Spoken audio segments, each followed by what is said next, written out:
మీకు బెస్ట్‌గా అనిపించేది ఏంటి? మీ బెస్ట్ మూమెంట్స్ ఏంటి ఇండస్ట్రీలో? ఫిల్మ్ వైసా? అవును. నాకు బెస్ట్ మూమెంట్ 'స్నేహితులు', హ్మ్. 'నా ఊపిరి' హ్మ్. చాలా బాగుంది. హ్మ్. ఈ 3 సినిమాలు నాకు బాగా అనిపిస్తాయి. హ్మ్.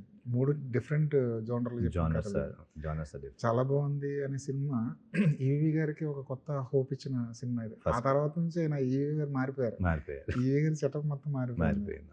'నా ఊపిరి' గురించి మీరు ప్రస్తావించారు. 'నా హ్మ్. ఊపిరి' అన్నది కమర్షియల్‌గా అది ఆడలేదు. పే ఆఫ్ అవ్వలేదు పే ఆఫ్ గానీ అవ్వలేదు. One of the best script అది. Script yes. తర్వాత వచ్చిన చాలా సినిమాలకి 'నా ఊపిరి' అవును. ఒక గైడ్‌లైన్స్ లాగా ఆ ఉపయోగపడింది. ఫిల్మ్‌కి నాకు నంది అవార్డ్ నంది వచ్చింది. Award yeah! వచ్చింది. అవును. అది స్పెషల్ మూమెంట్ అది. స్పెషల్. కానీ ఆ సినిమా కమర్షియల్‌గా తీసుకుంటే బాగుండేది కదా అనిపించలేదా మీకు?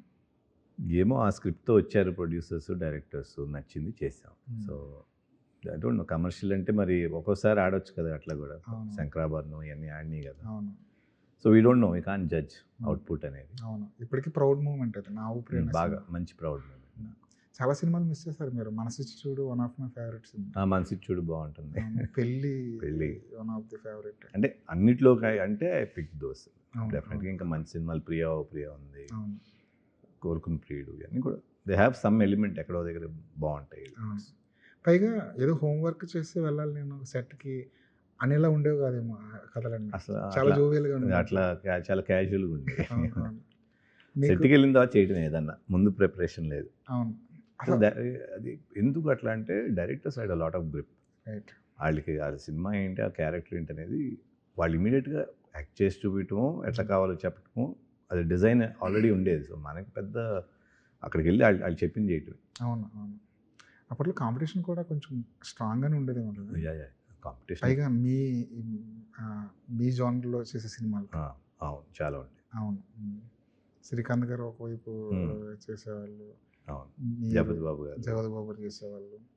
పైగా కథలు కూడా సిమిలర్‌గా ఉండేవి. అవును. హ్మ్. పికప్ అనేది కష్టమయ్యేదండి ఆ రోజుల్లో? కథలు వినడం, ఓకే చేయడం.